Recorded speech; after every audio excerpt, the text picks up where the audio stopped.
pour l'énoncé proposé. Et on va déterminer si on a affaire à une tautologie ou une contradiction.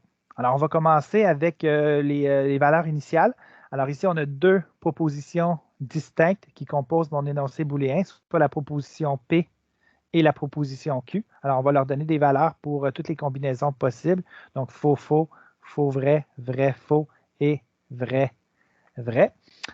Donc, ensuite, si on regarde la proposition, l'énoncé booléen, donc on remarque l'occurrence de non-Q. Alors, je vais me faire une colonne pour non-Q. Donc, le contraire de Q, 1, 0, 1, 0. Ensuite, si on s'attarde à l'énoncé, on voit qu'il y a deux paires de parenthèses. Alors, on a la première parenthèse qui est l'implication de P et Q. Et la deuxième, P, conjonction avec non-Q. Alors, on va commencer par l'implication de P et Q, qui est faux uniquement dans le cas où on a vrai, ensuite faux, donc ici, et dans les trois autres cas, ce sera vrai. Ensuite, pour cette colonne-là, on a besoin de P conjonction avec non-Q, alors on va avoir besoin de cette colonne-là et de celle-ci, qu'on va mettre en conjonction, donc un « et ». Alors, pour que ce soit vrai, ça prend deux vrais. Alors, vrai, vrai ici. Et pour toutes les autres, ici, on a faux, vrai, faux, faux. Donc, il y a au moins un faux. Alors ici, vrai, faux. Alors, dès qu'il y a un faux dans une conjonction, ça donne faux. Et en dernier lieu, on va considérer la proposition, l'énoncé, pardon, dans son entièreté, qui est en fait une biconditionnelle de nos deux parenthèses dont on a trouvé la valeur de vérité précédemment. Alors, P implique Q ici, la colonne Q ici, et P conjonction avec non-Q, soit la colonne qui est ici. Alors, on va faire une biconditionnelle.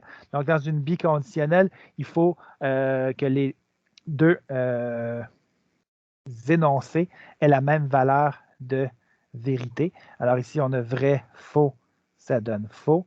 Vrai, faux, ça donne faux.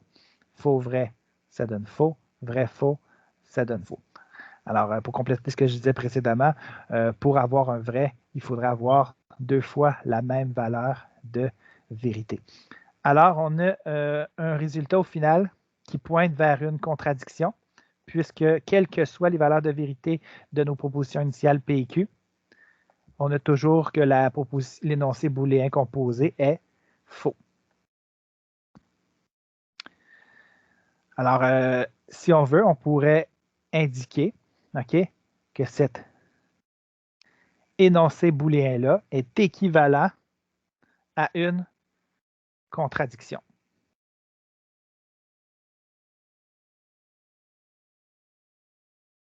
Je vais faire un deuxième exemple. Alors, on va y aller avec les propositions initiales. Donc, on en a deux ici. On a P et ensuite Q. On va leur donner des conditions initiales, faux, faux, faux, vrai, vrai, faux et vrai, vrai. On va s'attarder. Il n'y a pas de négation ici. On n'aura pas besoin de se doter de colonnes de négation. Donc, on a un premier énoncé ici, P ou Q, P disjonction avec Q. Alors, les valeurs de vérité 0, 1, 1, 1. Donc, c'est vrai si dès qu'une des deux propositions, la composant est vraie. Ensuite, on va y aller avec la parenthèse qui est là. Donc, la colonne précédente en conjonction avec la proposition P.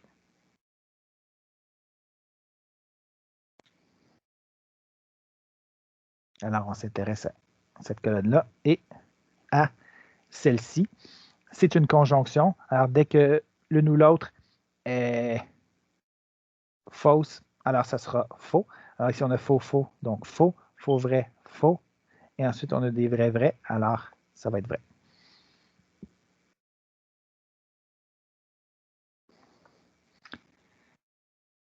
Dernière colonne ici, c'est la proposition au complet.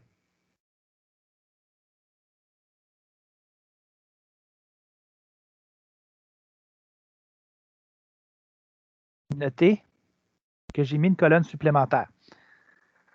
Cette colonne-là, elle est facultative, mais elle est plutôt aidante. Je vais que répéter la colonne Q. En quoi c'est utile de répéter ici la colonne Q, qui est 0, 1, 0, 1? C'est tout simplement parce qu'il existe une relation d'ordre dans l'implication.